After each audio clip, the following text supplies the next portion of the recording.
শামসু ভাই আছেন? আপনার জন্যই তো অপেক্ষা করতেছিলাম। তো দাঁড়িয়ে আছেন কে? বসেন। ঠিক আছে, বুঝতেছি।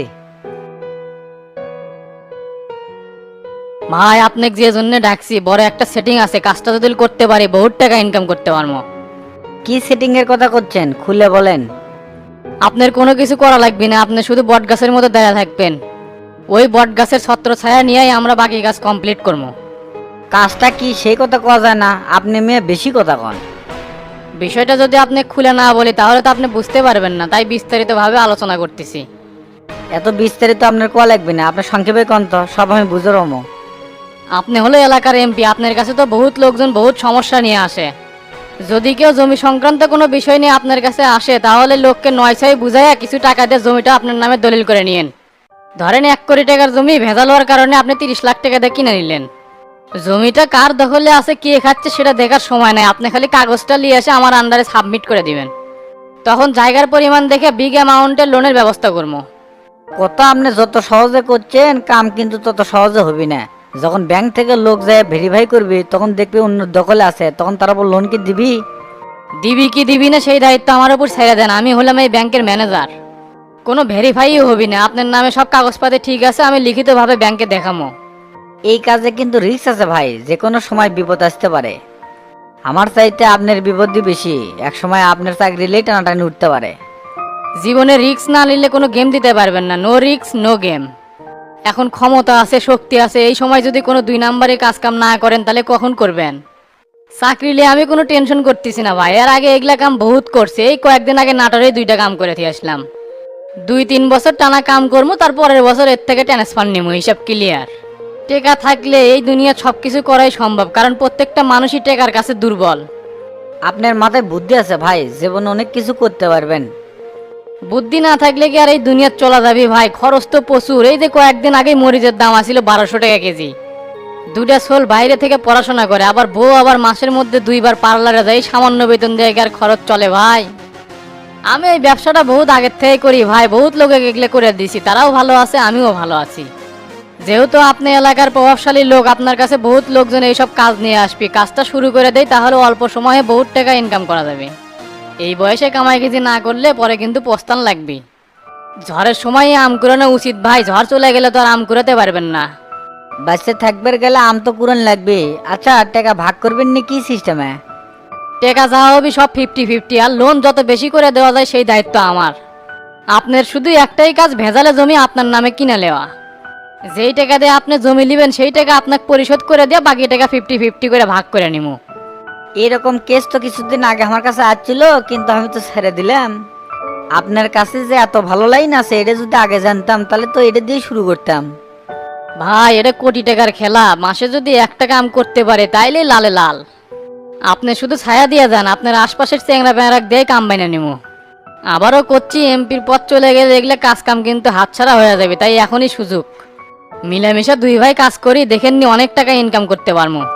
টাকা দিয়ে যখন পকেট ভরে যাবেনি তখন বুঝবার পারবেন যে এই ব্যাংকার আপনার কত বড় উপকার করলো। অনেক বড় উপকার করলেন ভাই, আপনার সাথে না কোলাকুলি করি, আসেন। আমার সাথে কাজ করলে তার উপকারই হয়। আচ্ছা ভাই, যাচ্ছি।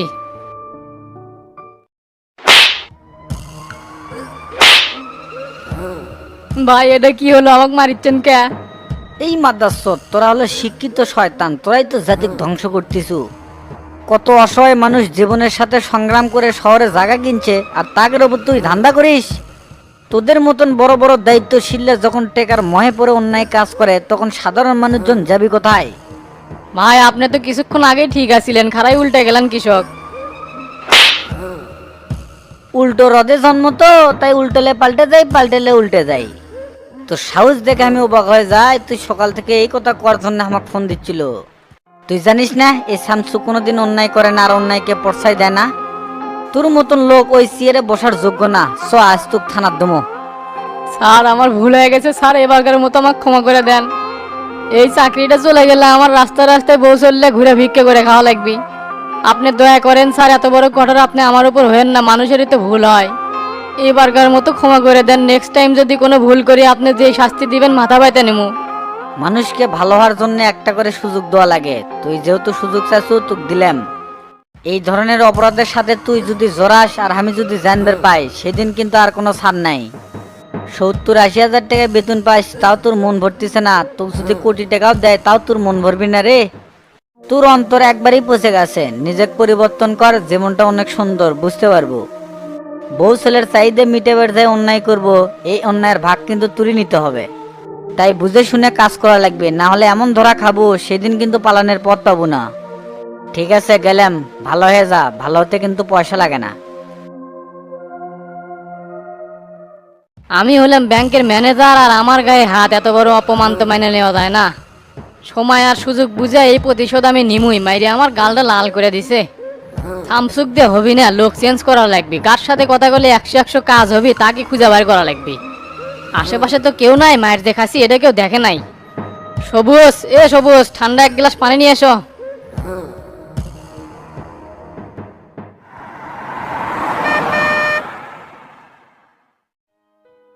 কেরে তো তার ডনের জামিনের বিষয় কি করলো? নরেশ উকিলের সাথে কথা কইছিলাম, তার রেট খুব বেশি, কাজের সাথে টাকার বেসালি বেশি বাড়ে।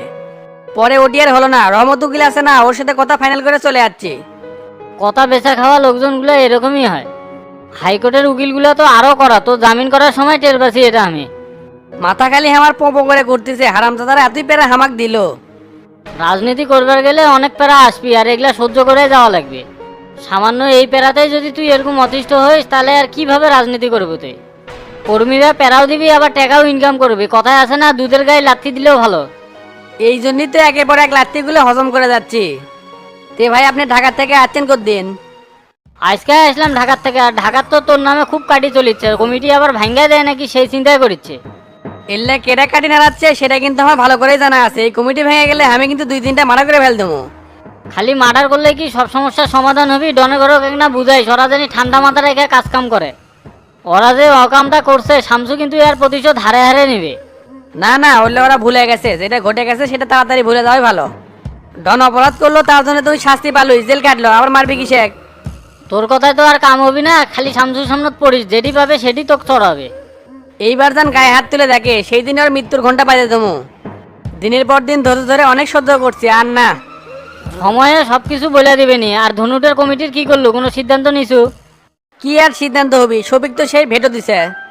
কোচে যে সভাপতি সেক্রেটারি দুটাই উইন নিবি, এই নিয়ে তো পার্টি অফিসে সেই তর্কাতর্কি করছি। এগুলো হলো কমিটি না দেওয়ার ভাক্কা। তা তোর পছন্দের কেউ আছে?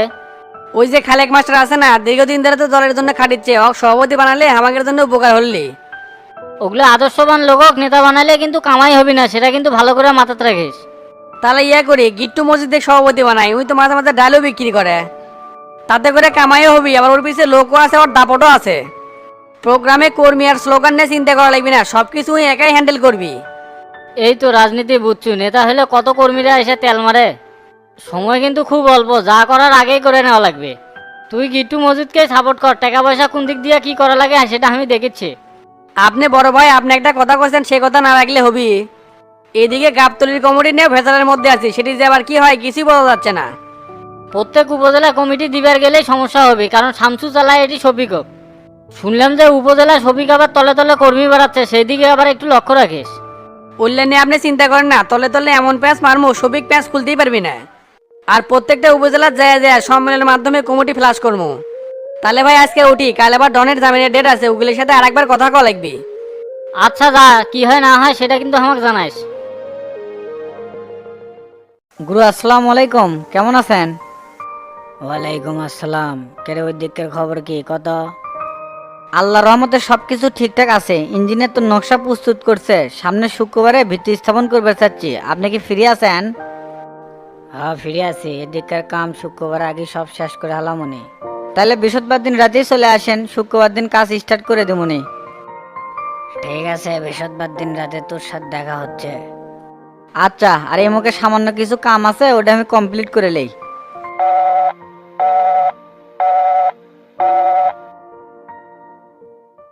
এ আইনাল ভাই, ঘ্যাট করে একটা ব্যঞ্জন দাও তো, খুব টেনশনে আছি। কাও তুমি এসো, টেনশন তো থাকবেই। তাই 2 দিন কুটি গেছিলে, কোনো খোঁজ খবর পেলাম না। কাম আসিল, ধূপ চাষিয়া গেছিলাম। ধূপ চাষিয়া গেছিলে কোনোদিন? জীবনে তো দোকান ঘর আর 7 মাথা ছাড়া কোনোটি যাওনি, তে চিনবা কিংকা করে তুমি?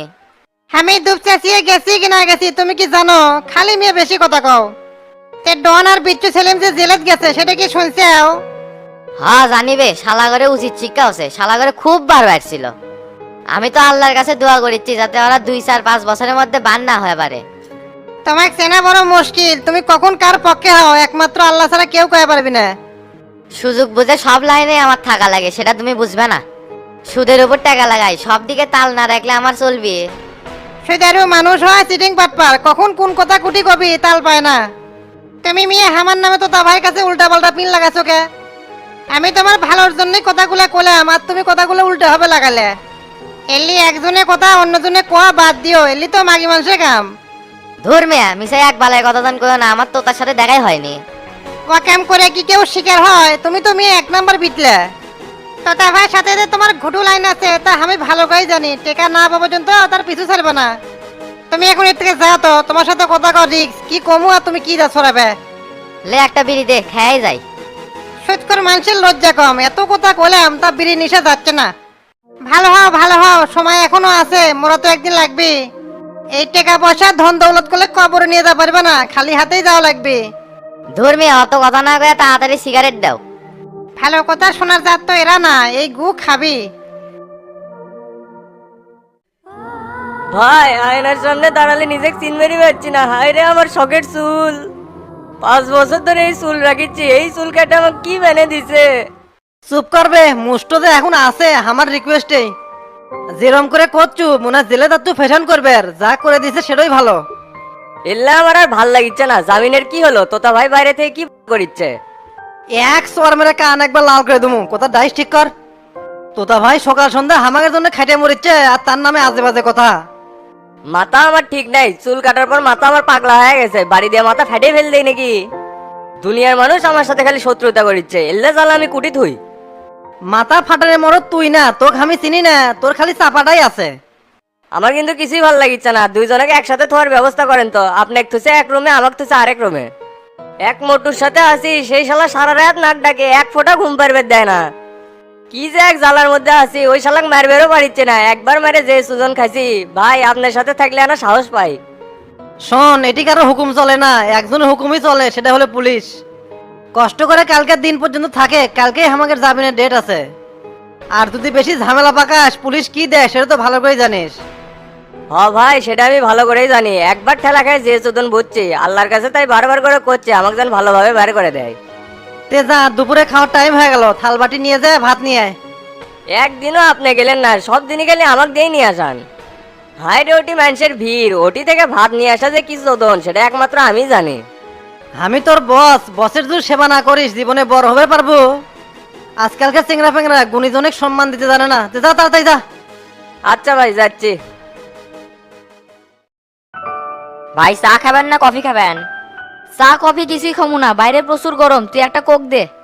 আচ্ছা দিচ্ছি, কিন্তু কোক কিন্তু ঠান্ডা হবে না, কালকা থেকে কারেন্ট নাই। ঠান্ডা না থাকলে আর ওটা খায় কি করবো? তে তোর যাওয়ার কি খবর? তোর ফ্লাইট কবে? সবে মাত্র পাসপোর্ট জমা দিলাম, দালালের চাকরি ওগুলো বোঝেন না। দালাল যদি কয় 2 মাস, তাহলে আমার 5 মাসের হিসাব ধরে থাকা লাগবে। যত তাড়াতাড়ি যাবার পারমু ততই ভালো, ম্যানচের দোকানে আর কয়দিন কাজ করে খামু। যা যা, তাড়াতাড়ি বিদেশে যা, এই বয়সে এটি থেকে কিছু করে পারবো না তো। আমি চাইলে দেশেও কিছু একটা করে ফেললাম নি, কিন্তু আমার বউ আর শ্বশুরই তো জোর করে বিদেশ পাঠাচ্ছে। চিন্তা করছিলাম একটু একটু করে টাকা জমায়া মহাজনের মতন একটা হোটেল দিমু, তা তো আর হলো না। তে সমস্যা কি? ওই দেশে যে কামায়া এটি লিয়ে এসে দেশে একটা বড় হোটেল দিব। আমিও তো ভাই সেই চিন্তাই করছি, আস্তে আস্তে এখানে আসছে একেবারেই আগায়। মালয়েশিয়ার জামু 70,000 টাকা বেতন, 20,000 টাকা প্রতি মাসে খরচ, আর 50,000 টাকা করে ক্যাশ। বছরে 6 লাখ আর 5 বছরে 30 লাখ। এই টাকাতে দেশে আসা পরে একটা বড় হোটেল দিমু। যা পাগলা যা, তোরা জীবনে ভালো কিছু কর, সেটা আমরাও চাই। আর ডন আর বিচ্ছু সেলিম তো জেলে আছে, ওরা খালি বারান মাত্র কোপ দিয়ে দেবো। ঠিক আছে ভাই, আপনার ওই কোপটা দেখার অপেক্ষা থাকলাম। তো কফি খান, কফি খেলে ভাল লাগবে নি। আচ্ছা দে।